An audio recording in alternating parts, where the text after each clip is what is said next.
Lakshmi Srinivasa jewelleries proprietors Duggi Srinivasarao, Duggi Abhinay, IT hub ఎదురుగా Yellandu cross road, Khammam.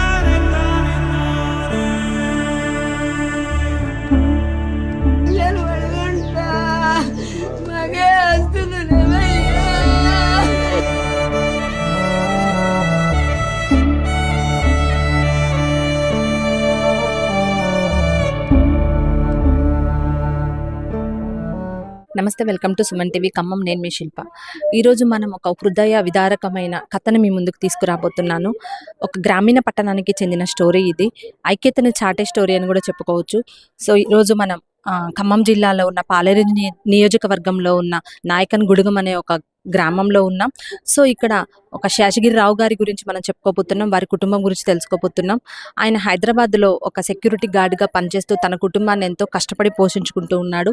ఆ సమయంలో 2017లో తన కొడుకుని చిన్న వయసులోనే పోగొట్టుకోవడం జరిగింది. ఆ డిప్రెషన్లోకి వెళ్ళి అదే బాధలో తన కుటుంబాన్ని పోషించుకోవడం జరుగుతుంది. ఇటీవల తను కూడా బ్రెయిన్ స్ట్రోక్తో మరణించడం అయితే జరిగింది. సో ఇప్పుడు ఆ కుటుంబానికి ఉన్న ఒక ఆధారాన్ని కోల్పోవడం జరిగింది. తన భార్య కానివ్వచ్చు, కూతురు కానివ్వచ్చు, ఎంతో విషాదంలో మునిగి తేలుతున్న ఘటన అయితే మనం చూస్తూ ఉన్నాం. అంతేకాకుండా వాళ్ళ కుటుంబ సభ్యులు కానివ్వచ్చు, స్నేహితులు, బంధువులు, వారితో మాట్లాడి అసలు ఈ కుటుంబానికి మనం ఎంతవరకు ఏం చేయగలం అనేది మాట్లాడి చూద్దాం. చాలా నిరుపేద కుటుంబం. సో మనం చూస్తున్నాం ఎంత హృదయ విదారకంగా ఉందంటే, ఫ్యామిలీలో ఉన్న ఒక మగదిక్కును కోల్పోవడం, అంటే వాళ్ళ కుటుంబ పెద్దని కోల్పోవడం వల్ల వాళ్ళు ఎంత బ్యాక్ వెళ్ళారు. విద్యలో కానివ్వచ్చు, ఆర్థికంగా కానివ్వచ్చు, మానసికంగా కానివ్వచ్చు, కుంగిపోతున్నారు. సో ఆ సిచ్యువేషన్లో ఉన్నారు. సో మనం ఇక్కడికి వచ్చాము ఈరోజు.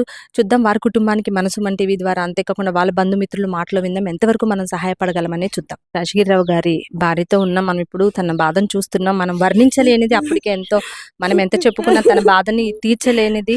చూద్దాం, మాట్లాడదాం, తనతో మాట్లాడి తను ఓదార్చే ప్రయత్నం అయితే చేద్దాం. చెప్పమ్మా, అంటే మీకు పెళ్ళి ఎన్ని సంవత్సరాలు అవుతుంది? 25 సంవత్సరాలు. ఎంతమంది పిల్లలు? 2 పిల్లలు అయితే, బాబు పాప. అయితే బాబు 8 ఏళ్ళు నుంచి చనిపోయి.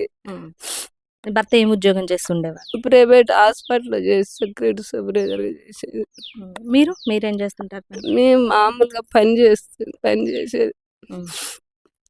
సో అంటే మీ బాబుకి ఏమైందంటారు? పిల్లలతో ఆడుకోవడానికి వెళ్ళి కింద పడి బ్రెయిన్ డెడ్. ఆ రోజు చనిపోయాడు. చిన్న మెదడుకు తగిలింది దెబ్బ. ఆ రోజు చనిపోయాడు. ఇప్పుడు మీ కుటుంబ పరిస్థితి అంతే. మీ భర్తకి ఇప్పుడు ఏమైంది? అసలు ఎలా మరణించడం జరిగింది? బ్రెయిన్ షాక్ వచ్చిందండి. ఎక్స్పెక్ట్ చేశారా? అంటే అసలు ఆరోగ్యం ఇప్పుడైనా బాగోకుండా ఉండేదా? మంచిగానే ఉండేదండి. ఏ రోజు జ్వరం వచ్చింది, తలనొస్తుందని ఏ రోజు ఇంటికాడ ఉండపోయేది. మాకు చేసుకుంటూనే వెళ్తుందండి. మాకే ఆస్తులు లేవు. మాకు కష్టపడితేనే బతికేటోళ్ళం. అప్పు తెచ్చుకొని ఇల్లు కట్టుకున్నాం. అప్పు కూడా తీరలేదు. 1 సంవత్సరం అయింది కట్టి. అప్పు కూడా తీరలేదు. అప్పంతా అట్లనే ఉంది. పిల్లోడు చనిపోయిన కాంచి బాధ, టెన్షన్, ఆర్థిక పరిస్థితి, డబ్బులు లేక అప్పుల వాళ్ళు అడుగుతూ ఉంటే ఆ టెన్షన్లో, ఆ బాధలో తట్టుకోలేక ఆలోచించి బ్రెయిన్ అటాక్ వచ్చింది. ఆ రోజే పడిపోయిండు సడన్. హాస్పిటల్లో తీసుకెళ్ళాం. సీరియస్ అనే చెప్పారు. మళ్ళీ అక్కడ నిమ్స్ హాస్పిటల్లో తీసుకెళ్ళాం. ఆరోగ్యశ్రీ కార్డు మీద చేర్చుకున్నారు. సర్జరీ అయింది. సర్జరీ అయితే 30% మేము గ్యారంటీ చెప్తాం. అది చాలా క్రిటికల్గా ఉందని చెప్పారు. అయినా సరే చేయండి, బతికిన రోజులన్నా బతుకుతాడు కదా. మాకు ఆయనే దిక్కు, మాకెవరు లేరమ్మా. నా బిడ్డకి 8 సంవత్సరాల నుంచి నా కొడుకు లేడని ఏడ్చుకుంటూ ముగ్గురం. మాకేమి లేదు. ఆ రోజు నిమ్స్లో సర్జరీ చేశారు. చేసిన తర్వాత 6 days ఇక అసలు కళ్ళు తెరవలేదు. తెరవకపోతే ఇక మేము ముందే చెప్పాము కండి, ఇక అది గ్యారంటీ చెప్పలేము, 30% అని చెప్పాము. అంటే మేము ఏడ్చుకుంటూ అడిగితే అప్పుడు లాభం లేదు అని చెప్పారండి. మొన్న 3 days అయింది చనిపోయి. ఊహించలేదు ఇలా జరుగుతుంది. ఊహించలేదండి. ఎప్పుడు ఆరోగ్యంగానే ఉండేది. ఎప్పుడు ఒక్కరోజు జ్వరం రాలేదు, ఒక్కరోజు ఏది నొప్పి రాలేదు, ఒక్కరోజు బెడ్ మీద పడుకున్న రోజు లేదు. మంచి ఆరోగ్యంగానే ఉండేది. సో చూస్తున్నామంటే తన బాధ మనం వర్ణించలేనిది. మనతో పాటు వాళ్ళ పాప కూడా ఉన్నారు. తను అడిగి అసలు ఎలా జరిగింది అనేది తను కూడా ఓదార్చే ప్రయత్నం అయితే చేద్దాం. చెప్పు నాన్న. అంటే మీ మీ మీ నాన్నగారికి అంటే మీ తమ్ముడికి నీకు ఉన్న అనుబంధం ఎలాంటిది? ఆ విషయంలో నువ్వు ఎలా భావిస్తున్నావు? ఏడది ఏది నాకు ఫీవర్ వచ్చినా ఏదొచ్చినా ఏదైనా తెచ్చి పెడతాడు. హ్మ్. ఏం తక్కువ చేయలేదు మా డాడీ. ఏం చదువుతున్నావు నాన్న నువ్వు? పాలిటెక్నిక్ అయిపోయింది పాలిటెక్నికల్ అయిపోయింది. ఈ స్కూల్ లైఫ్ అంతా ఇక్కడ హైదరాబాద్‌లోనేనా? హైదరాబాద్. ఏ స్కూల్‌లో చదివావు? రోజ్ బర్డ్స్ హై స్కూల్ చదివాను. ఓకే. అంటే అసలు ఎక్స్‌పెక్ట్ చేసావా నాన్నకి ఇలా జరుగుతుంది అని? చాలా హెల్తీ ఉంటాడు. అస్సలు ఎప్పుడు జ్వరం గాని అట్లా ఎప్పుడు రాలేదు. హ్మ్. చాలా హెల్తీ ఉన్నారు. ఓకే. సడన్ గా తిందామని లంచ్‌కి వెళ్దామని వాష్‌రూమ్‌కి వెళ్ళిండు. వచ్చేసరికి బెడ్ మీద పడిపోయిండు. ఇప్పుడు మీ మనీ పరిస్థితి అంటే ఇప్పుడు నీ స్టడీకి నెక్స్ట్ స్టడీ ఉంది. సో, దాని గురించి నువ్వెలా భావిస్తున్నావు? అసలు ఎలా మీరు డిస్కషన్ జరిగేదా ఇంట్లో కూడా ఇప్పుడు మీది నిరుపేద కుటుంబం డ్యాడీ ఉన్నప్పుడు కూడా? మొత్తం డాడే చూసుకుంటా అన్నాడు బీటెక్ సంబంధించిందంతా. హ్మ్. ఇప్పుడు ఏం లేదు. హ్మ్. మొత్తం డాడే చూసుకుంటా అన్నాడు. సో, అంటే ఇప్పుడు నీకు ఎలా ఎడ్యుకేషన్‌లో కూడా చాలా ఫాస్ట్‌గా ఉంటున్నావని విన్నాము. సో, అంటే అసలు ఎక్స్‌పెక్ట్ చేయంది జరిగింది. ఇప్పుడు నెక్స్ట్ స్టెప్ ఫర్దర్‌గా ఏం ఆలోచిస్తున్నావు? బీటెక్ కౌన్సిలింగ్ అలాంటివి ఏం కాలేదు. బీటెక్ చదువుదామని అనుకున్నాం. హ్మ్. డాడీ అట్లా అయిపోయింది. డాడీ అట్లా అయిపోయినాక ఏం కౌన్సిలింగ్ అన్నీ ఏం జరగలేదు. ఇప్పుడు హ్మ్. బీటెక్ చదువుదామని అనుకున్నాం. ఓకే. ఎలా ఉండేవారంటే డ్యాడీ మీతో కానివ్వచ్చు, మీ ఫ్యామిలీ మెంబర్స్‌తో కానివ్వచ్చు. సో, ఎలా హ్యాపీగా అంటే లీడ్ చేస్తూ ఉండేవాళ్ళు కదా! అసలు అన్‌ఎక్స్‌పెక్టెడ్‌గా ఇది జరిగింది. అందరు మంచిగా ఉండేది అందరితోటి. ఎవ్వరితో బ్యాడ్ ఇంప్రెషన్ అట్లా ఏం లేదు. ఎవ్వరికి ఏ హెల్ప్ కావాలన్నా ఫస్ట్ మా డాడీ ఉంటాడు. హ్మ్. అలాంటిది మా డాడీకి అట్లా జరిగింది.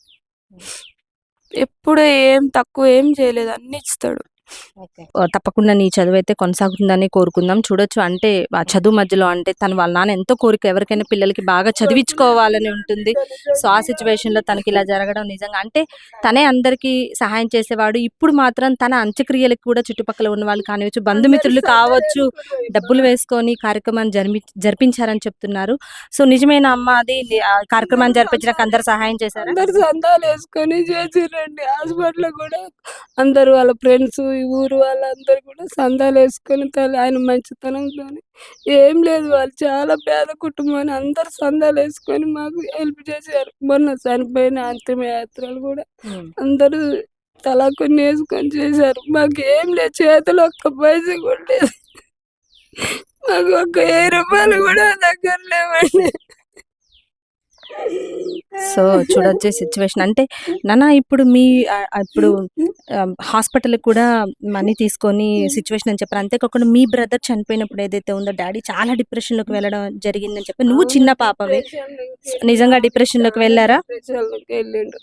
అప్పటి నుండే చాలా టెన్షన్, డిప్రెషన్, ఇల్లు కట్టిన అప్పులు అన్నీ వాళ్ళు అడుగుతూ ఉంటే అన్నీ తట్టుకోలేక టెన్షన్ వచ్చి బీపీ పెరిగి బాగా 130 ఉండాల్సింది 270కి వచ్చింది. బీపీ బాగా పెరిగి సడన్‌గా బ్రెయిన్ అటాక్ వచ్చి సడన్‌గా ఇట్లా పడుతూనే ఇట్లా పారాలిసిస్ వచ్చింది.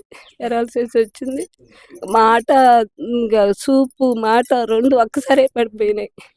ఏం చెప్పలేము. మాకు ఏం చెప్పలేము. 6 డేస్ హాస్పిటల్‌లో ఉన్నాడు. నిమ్స్ హాస్పిటల్. సో, సుమారుగా చాలా ఖర్చయిందని చెప్తున్నారు. అది కూడా మీ బంధుమిత్రులే వాళ్ళు ఖర్చు పెట్టుకున్నారని చెప్తున్నారు. మా పిన్ని వాళ్ళ కూతురు ఉన్నది. ఆమె పెట్టుకుంది. అంత ఆర్థిక పరిస్థితి. మా బావగారు కొడుకులు కూడా ఉన్నారు. వాళ్ళు పెట్టుకున్నారు. అన్ని అప్పుల్లాగానే తెచ్చి పెట్టమన్న తర్వాత బాబు ఎట్లన్నా తీర్చుకుంటాను పెడితే వాళ్ళు తెచ్చి పెట్టిర్రు. మాకేమి లేదు. మాకన్నీ అప్పులే పెట్టిపోయిండు. మాకేమి లేదమ్మా. సో, అంటే మీ మమ్మీ, మీ నాన్నగారు ఎంతో బాధపడ్డారని చెప్తున్నారు కూడా. మాకు తెలిసిన విషయం మీ తమ్ముడు చనిపోయినప్పుడు కూడా మీ అమ్మగారు కూడా డిప్రెషన్‌లోకెళ్ళి తన హెల్త్ కూడా ఇప్పుడు అప్‌సెట్‌గానే ఉందని చెప్తున్నారు. నిజమేనా? నిజమే. 8 ఇయర్స్ నుంచి చాలా సఫర్ అయినారు. అస్సలు 8 ఇయర్స్ నుంచి చాలా ఎప్పుడు ఏడుస్తూనే ఉన్నాడు. మా డాడీ అన్నయ్య దగ్గర ఫోటో దగ్గర వెళ్ళి చాలా ఏడ్చేవాడు. ఎప్పుడు ఏడుస్తూనే ఉన్నాడు. చాలా డిప్రెషన్ అయిపోయి అట్లా హై బీపీ వచ్చింది. ఇప్పుడు అప్పులు మేము ఏదైనా సరే తనకి అయిన ఖర్చు మేము అప్పులు తీర్చుకుంటా అని చెప్తున్నారు. అమ్మ మీరు కూడా ఏం చదువుకోలేదు, ఏం ఉద్యోగం చేసే పరిస్థితి లేదు. సో, అప్పులన్నీ ఎలా తీర్చాలని మీరు అనుకుంటున్నారు? ఎట్లండి? ఎట్లా అప్పులు తీర్చాం? సడన్‌గా అయిపోయాడు. ఎట్లా మాకేం అర్థం కావట్లేదు. ఎట్లా తీర్చాలో కూడా అర్థం కావట్లేదు. ఇప్పుడు ఏమన్నా ఎల్ఐసీలు కట్టడం గానీ, ఇన్సూరెన్స్ క్లెయిమ్ చేసుకోవడం గానీ అలాంటివి ఏమన్నా చేశారా? ఏం లేదు. ఎల్ఐసి కట్టాం గానీ అది ఆగిపోయింది. అది ఎందుకు కూడా ఆపేయాల్సొచ్చింది? అప్పుడు అప్పు తెచ్చి ఇల్లు కట్టాము. అది కట్టలేని పరిస్థితి వచ్చింది. కట్టలేదండి. అది ఆగిపోయింది. అది కూడా వచ్చే పరిస్థితి లేదు. ఎల్ఐసి కూడా. సో, చూసాం అంటే ఒక కుటుంబ పెద్ద లేకపోయేసరికి వారి కుటుంబం వీధిన పడిందనే చెప్పొచ్చు. అంతేకాకుండా వీరు శేషయ్య గారు వాళ్ళు మొత్తం నలుగురు అన్నదమ్ములు. సో, నలుగురిలో ఒక్కళ్ళు కూడా లేరు. ఈ కుటుంబానికి ఇతనే చిన్న. అందరికీ వాళ్ళ కుటుంబ సభ్యుల్లో ఉన్న అన్నదమ్ముల పిల్లలు కూడా ఇతనే పెద్ద దిక్కుగా ఉండేవారని చెప్తున్నారు. సో, ఆయన కూడా ఇప్పుడు లేకపోయేసరికి ఆ కుటుంబం అంతా ఈ ఫ్యామిలీ దగ్గరికి వచ్చి ఉన్న ఒక ఆధారం కూడా మేమందరం కోల్పోయాము. తనైనా ఉన్నాడు మా నాన్నగారు లేకపోయినా అంటూ వాళ్ళ పెదనాన్న పిల్లలు వీళ్ళందరూ కూడా చాలా అంటే కంటతడి పెడుతున్న అయితే మనం చూస్తున్నాం. ఈ స్టోరీ చూస్తుంటే కుటుంబానికి నిదర్శనంగా అంతేకాకుండా ఈ బాధని మనం వర్ణించలేనిదని చెప్పొచ్చు. శేషయ్య గారి ఆకస్మిక మరణంతో కుటుంబం అంతా రోడ్డున పడిందనే చెప్పొచ్చు. అంతేకాకుండా వీరి కుటుంబ సభ్యులు నలుగురు అన్నదమ్ములంట. సో, అందుట్లో చిన్నవారైన శేషయ్య గారు కూడా అన్‌ఎక్స్‌పెక్టెడ్‌గా చనిపోవటం వాళ్ళ కుటుంబం అంతా దిగ్భ్రాంతిపోతున్నారు. ఎందుకంటే వాళ్ళ పెద్దమ్మ, పెదనాన్న పిల్లలు కూడా వాళ్ళు కూడా వీళ్ళ మీదనే డిపెండ్ ఇతనే కుటుంబ పెద్దగా మమ్మల్ని అందరిని చూసుకుంటాడు. కుటుంబ పెద్ద ఒకళ్ళు ఉన్నారు అని వాళ్ళు సంతోషించి ఆయన్ని చూసుకుంటున్న తరుణంలో ఈ ఈ అన్‌ఎక్స్‌పెక్టెడ్‌గా ఈ సిట్యుయేషన్ జరగడం, ఆయన బ్రెయిన్ డెడ్ అయ్యి చనిపోవడం, వాళ్ళ కుటుంబ సభ్యుల్లో ఉన్న వాళ్ళ అన్నదమ్ముల పిల్లల్ని కూడా నిరాశకి గురిచేసింది. అంతేకాకుండా కంటతడి పెట్టిస్తుంది. సో, ఆ కుటుంబ సభ్యులున్నారు. వాళ్ళనడిగి శేషయ్య గారి గురించి మరికొన్ని విషయాలు తెలుసుకుందాం. ఏమవుతారండి? యాక్చువల్‌గా నేను శేషయ్య వాళ్ళ పెద్దన్నయ్య కొడుకుని. మా బాబాయ్ అయితాడు చివరాయనాయన. 5 ఇయర్స్ బ్యాక్ మా నాన్న చనిపోయారు. ఈ 5 ఇయర్స్ నుంచి తనే మాకు అన్‌ఎక్స్‌పెక్టెడ్‌గా తనకు కూడా ఇంతకుముందు ఏమి హెల్త్ ఇష్యూస్ కూడా లేవు. సడన్‌గా ఇట్లా హై బీపీ వల్ల చనిపోయేసరికి మాకు కూడా ఏం చెప్పాలో కూడా తెలియట్లేదు. ఇప్పుడు వాళ్ళని ఎలా సర్వైవ్ చేయాలి? మా పరిస్థితి ఏంది అనేది కూడా తెలియదు. ఒక బాబు ఉన్నాడు. బాబు 5 ఇయర్స్ బ్యాక్ ట్రైన్ యాక్సిడెంట్‌లో చనిపోయారు. సో, పాప ఒక్కతి ఉంది ఇప్పుడు. తనది కూడా డిప్లొమా అయిపోయింది, పాలిటెక్నిక్ డిప్లొమా. సో, తనకు కూడా బీటెక్ కౌన్సిలింగ్ ఉంది. ఇన్సిడెంట్ వల్ల కౌన్సిలింగ్‌కి వెళ్ళలేకపోయింది. చదువు కూడా మధ్యలో ఆగిపోతుందని మేము ఆలోచనలో పడ్డాము. ఫైనాన్షియల్‌గా ఏమన్నా ప్రాబ్లమ్స్ ఉన్నాయా కూడా మాకు కూడా చెప్పేవాడు కాదు. తనకు తాను చూసుకునేవాడు. ఏమన్నా ఇష్యూస్ ఉన్నా గానీ వాళ్ళకున్నా గానీ తనే మేనేజ్ చేసుకునేవాడు. సో, మాకు కూడా అసలు ఇప్పుడు మా సిట్యుయేషన్ ఏంది? వాళ్ళ సిట్యుయేషన్ ఏంటి? అనేది మాకు ఏం అర్థం కావట్లేదు. సో, పాపకి ఎడ్యుకేషన్ పరంగా అయినా గానీ, ఇంకేమైనా ఫ్యామిలీ ఫినాన్షియల్‌గా గానీ, వాళ్ళ ఫ్రెండ్స్ ఉన్నారు. వాళ్ళు కొంచెం హెల్ప్ చేస్తా అన్నారు. పొలిటికల్‌గా ఇక్కడ వాళ్ళని కూడా కొంచెం సపోర్ట్ అడిగాము. వాళ్ళు ఇస్తా అన్నారు. సో, చూడాలి నెక్స్ట్ ఏంటి? మేము ఎలా ముందుకెళ్ళాలనేది ఆలోచిస్తున్నాము. మీ బాండింగ్ ఎలా ఉండేది? మీ బాబాయ్‌తో మీ బాండింగ్ ఎలా ఉండేది? ఇంకా బాండింగ్ అంటే యాక్చువల్‌గా నాకు ప్రైమరీ ఎడ్యుకేషన్‌లో వాళ్ళు నా కాంట్రాక్ట్ బేస్‌లో టీచర్ కూడా. దాని తర్వాత చాలా ఉండేవాడు పక్కన. ఏదైనా గానీ, మంచైనా చెడైనా గానీ వాళ్ళు చూసుకునేవాళ్ళు. మా నాన్న తర్వాత నాన్న కాబట్టి మాకు గూడా కొంచెం ఇబ్బందిగానే ఉంటుంది. సో, అప్పట్లో మీకు హెల్ప్ చేశారని చెప్తున్నారు. అంతేకాకుండా ఇప్పుడు తనకి తన అంత్యక్రియలు చేసుకోవడానికి వాళ్ళ ఫ్యామిలీ దగ్గర డబ్బులు లేవు. అవి కూడా మీ అందరి సహాయం వేసుకొని చేశారంటున్నారు. నిజమేనా?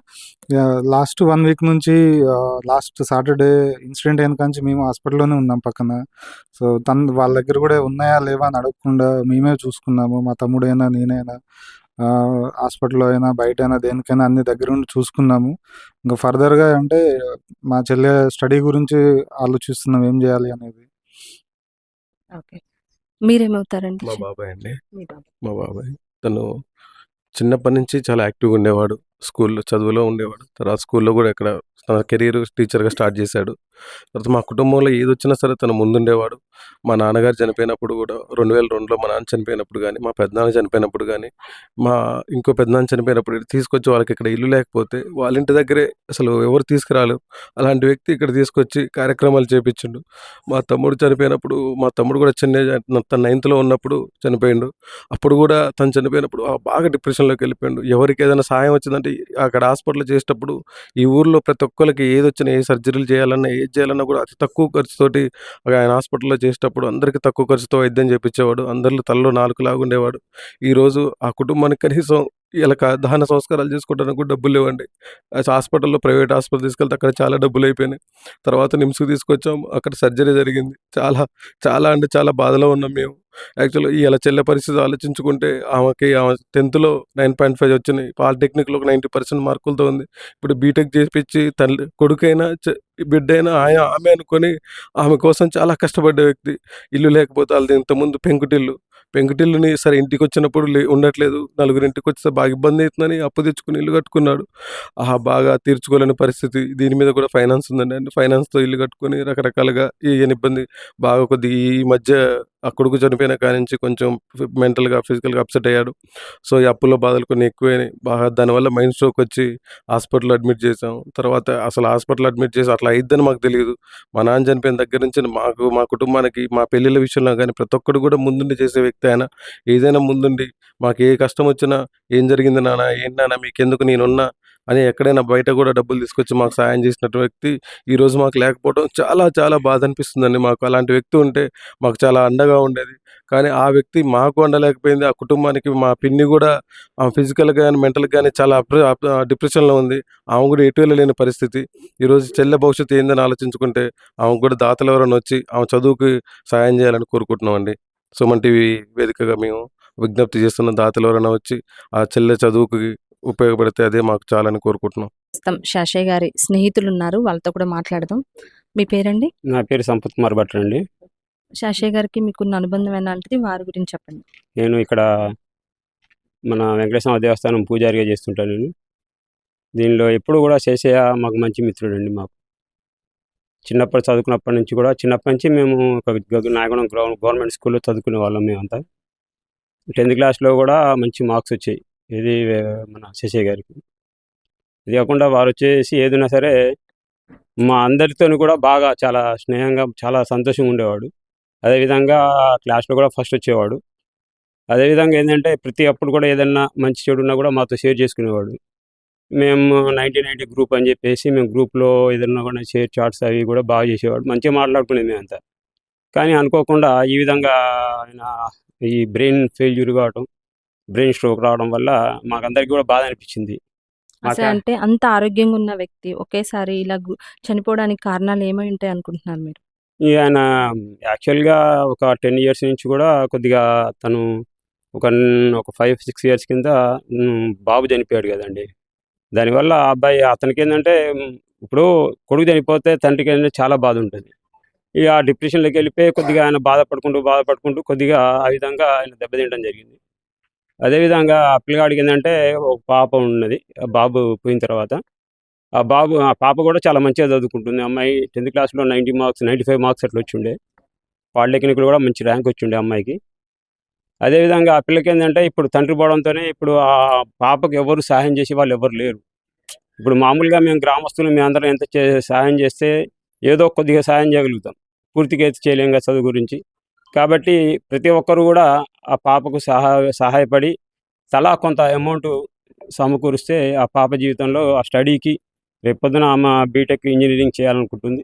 దానికి సహకరించవలసిందిగా అందరికీ తెలియజేస్తున్నాం. అదే విధంగా మేము మా ఫ్రెండ్స్ అందరం కలిసి కూడా మేము ఒక 50,000 వరకు వారికి ఫిక్స్డ్ డిపాజిట్ చేయాలనుకుంటున్నాం.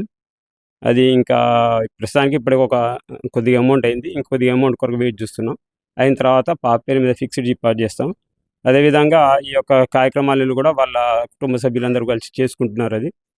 అదేవిధంగా గ్రామంలో ఉండే ప్రజలందరూ కూడా సహకరించి వారికి ఏదన్నా సహాయం చేయవలసిందిగా తెలియజేస్తున్నాం.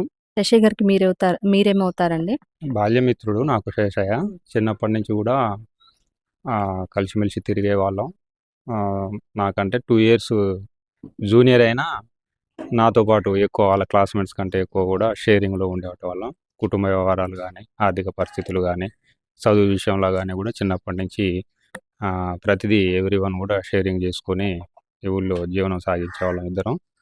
సరే పెరిగి పెద్ద అవుతున్న కొద్దీ వివిధ కారణాల రీత్యా తను కుటుంబ అవసరాల నిమిత్తమే కావచ్చు, తనకున్న ఆర్థిక పరిస్థితుల దృష్ట్యా కూడా హైదరాబాద్ వెళ్ళి అందరికీ తనకు లేకపోయినా ఆయన ఉద్యోగరీత్యా ఏదైతే చేస్తుండో దానికి ఎంతో కొంత ఆ రకంగా ఉపయోగపడే అవసరాలు ఉంటే ఊరి నుంచి పోయిన వాళ్ళకు కూడా హైదరాబాద్లో ఉంటూ హెల్ప్ చేసుకుంటూ ఉండేవాడు.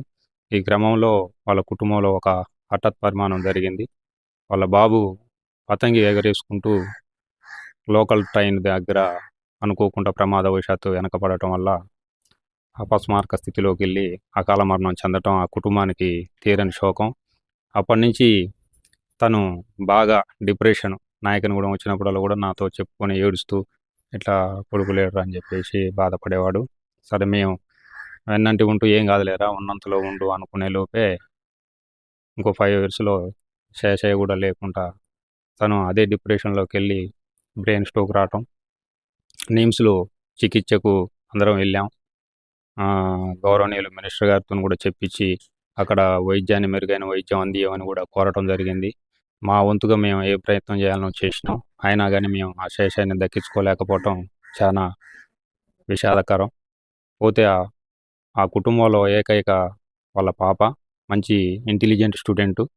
వాళ్ళకు కూడా మా వంతుగా మేము ఏదైనా గ్రామం నుంచి కానీ గ్రామ పెద్దల నుంచి కానీ ఏదైనా సహాయం చేయాలని అనుకున్నాం. ఆ ప్రయత్నంలో కూడా ఉన్నాం.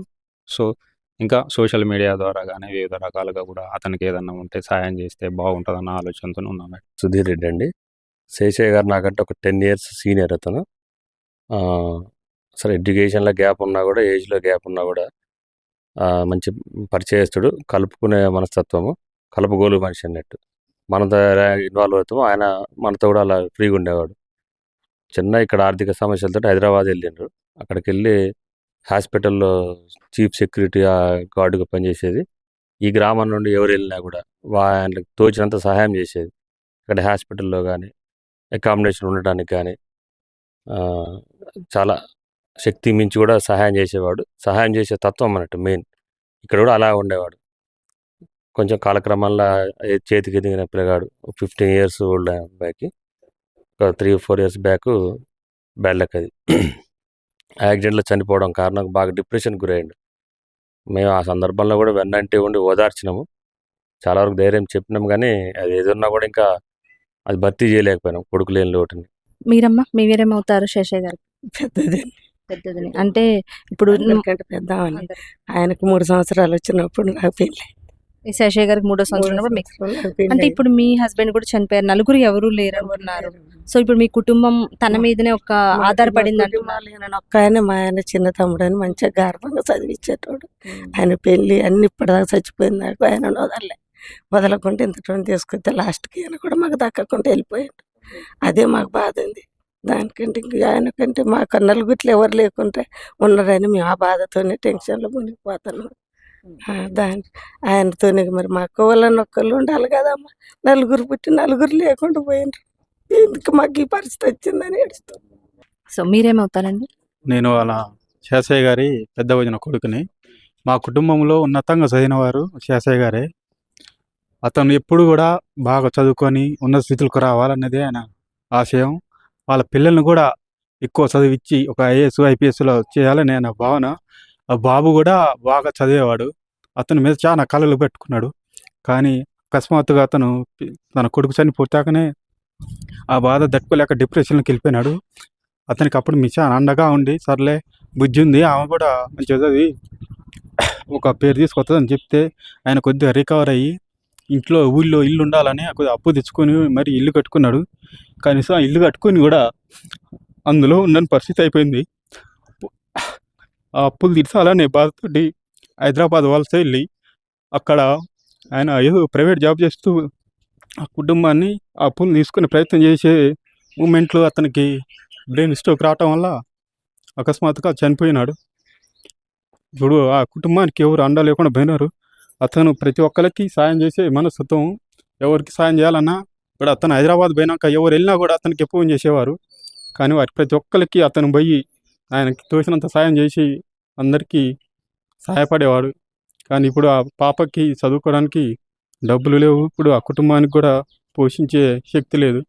కనుక వృద్ధారుగా దాతలు ఎవరన్నా ఉంటే ఆ పాపని చదువు బాధ్యత తీసుకొని చదివిస్తే ఆమె కూడా వాళ్ళ పేరు నిలబెట్టిద్ది, వాళ్ళ కుటుంబానికి కూడా ఒక ఆదాయం ఉంటారని మనస్ఫూర్తిగా కోరుకుంటున్నాను. నాకు మా చిన్నత్త భర్త, నేను అల్లుడిని అయితా. వాస్తవానికి నాకు మ్యారేజ్ అయ్యి 13 సంవత్సరాలు. కానీ ఈ 13 సంవత్సరాలతో ఆయనతో ఉన్న అనుబంధం, ఈ ఫ్యామిలీతో అనుబంధం చాలా గొప్పది. ఎందుకంటే మా మామ నేను చూసిన, మా మామ తర్వాత మా చిన్న మామను కూడా దగ్గరుండి చూసిన. వాస్తవానికి ఎక్కడ చీమ చిటుక్కుమన్నా కానీ, ఏమన్నా కపురేసినా కానీ, ఎంత దూరాన్ని ఉన్నా కానీ 100% ప్రతి అకేషన్కి అటెండ్ అయ్యేవాడు. ఆయనలో ఉన్న గుణాన్ని నేను దగ్గరుండి చూసింది ఏంటంటే ఎవరిని నొప్పించకపోయేది. అల్లుడినైనా, కొడుకునైనా, బిడ్డనైనా, ఎవరినైనా, చిన్నవాళ్ళనైనా, పెద్దవాళ్ళనైనా కానీ ఎవరిని నొప్పించడు. ఆయనలో ఉన్న బాధను కూడా బయటికి ఎవరికి తెలియజేయకపోయేది. ఏ రోజు కూడా కష్టపడాలి, అంతో ఎంతో పిల్లగాళ్ళని పెద్ద చేయాలి, ప్రయోజకులను చేయాలి, మీరు కూడా మంచిగా ఉండాలి అల్లుడు అని ఎన్నో సార్లు చెప్పేది. దాంతోపాటు నాకేంటంటే మా మిసెస్ ఫస్ట్ పీజీ చేసేటప్పుడు హైదరాబాద్ వెళ్ళిన కొత్తలో నాతో అంటూ ఉండేది, నాకు హైదరాబాద్ తెలియకపోతే మా బాబాయ్ నాకు మొత్తం కూడా దగ్గరుండి ప్రతి ఏరియాని చూపెట్టి నన్ను పీజీ కానీ బీఈడీ కానీ చేసేటప్పుడు హాస్టల్కి తీసుకుపోవటం కానీ తీసుకురావటం కానీ నాకు మా బాబాయ్ నాకు దగ్గరుండి చేసిండని నిన్న నేను అంత్యక్రియలు అయిపోయిన తర్వాత వెళ్ళేటప్పుడు నాతో డిస్కషన్ చేసింది. అంత గొప్ప మనసున్న వ్యక్తి ఈరోజు మా మధ్య లేకపోవడం చాలా బాధాకర విషయం. అందులో ఒకటి ఏంటంటే ఇక్కడ బాబు చనిపోయిన తర్వాత కుటుంబం చిన్నాభిన్నమైంది. ఆ టైంలో కూడా ఆయన బాగా డిప్రెషన్లోకి వెళ్ళిపోయిండు. ఆ టైంలో ఉన్న వాళ్ళ పెదనాన్న కొడుకులు అయితేమి వాళ్ళందరూ ఆయన్ని బాగా ప్రోత్సహించి ఎడ్యుకేట్ చేసి, పాప ఉంది నువ్వు ఇట్టయితేట ఇల్లు ఇబ్బంది అవుతుంది అని చెప్పి ఎడ్యుకేట్ చేయడం వల్ల అటు ఇటు ఎడ్యుకేట్ అయ్యి అంతో ఎంతో ఊళ్ళో ఇల్లు ఉండాలి అని చెప్పేసి ఇల్లు అప్పు చేసి ఫైనాన్స్ తీసుకొచ్చి ఇల్లు కట్టుకోవడం జరిగింది. ఆ ఇల్లు కట్టుకొని కనీసానికి 10 రోజులు కూడా ఇంట్లో ఉన్న దాఖలాలు, అప్పు తీర్చాలి, నా పిల్లని చదివియాలి, నా పిల్లని మంచి డాక్టర్ని చేయాలి ఎప్పుడు అనేది నేను కంపల్సరీ భావన డాక్టర్ని చేస్తా అల్లుడు అనేది ఆయన కోరిక నెరవేరక ముందే ఆయన ఇక్కడి నుంచి దూరం కావడం అనేది చాలా బాధాకర విషయం. చూసాం కదా శాషయ్య గారి హృదయ విదారకమైన యథార్థ గాథ. ఇక్కడ ఉన్న స్నేహితులు కానివ్వచ్చు, వాళ్ళ బంధువులు కానివ్వచ్చు, తను ఉన్నప్పుడు మాకే ఎంతో సహాయం పడేవాడు అని చెప్తున్నారు. తనకు ఉన్నంతలో ఎంతో సహాయం చేసే మెంటాలిటీ అని చెప్తున్నారు. కానీ ఇప్పుడు తను చనిపోయిన సిచ్యువేషన్లో తన చేతిలో రూపాయి లేదు. అంతేకాకుండా తన హెల్త్కి ఇప్పుడు జరిగే కార్యక్రమాలకు, చనిపోయిన తర్వాత అంత్యక్రియలకు కూడా బంధుమిత్రులు అందరూ తల ఒక హస్తం అందించి డబ్బులు చందాలు వేసుకొని తన అంత్యక్రియలు జరిపారు, తన కార్యక్రమాలు జరుపుతున్నారని చెప్తున్నారు. ఇప్పుడు ప్రస్తుతం ఉన్నదల్లా వాళ్ళకి ఇద్దరే మహిళలు మిగిలారు. ఆ మహిళల్లో ఒక ఆమె చదువుకునే పాప, వాళ్ళ వైఫ్ విషయానికి వచ్చారు తనకి ఏం తెలియదు అని చెప్తున్నారు. సో ఇలాంటి గాథలు మనం చూస్తూ ఉంటే నిజంగా ఎంతో నాకే కంటతడి పెట్టించింది. సో చదువులు అంటే చదువుకునే పిల్లలు ఉన్నారు, చాలా మందికి సహాయపడుతూ ఉన్నారు. సో ఎవరైతే మనసుమన్ టీవీ చూస్తూ ఉన్నారో, ఇంత మంచి వ్యక్తిత్వం ఉన్న కుటుంబానికి వారు కూడా ఒక హస్తాన్ని అందించి తన చదువుకయ్యే ఖర్చుకు సహాయపడాలని కోరుకుంటున్నారు.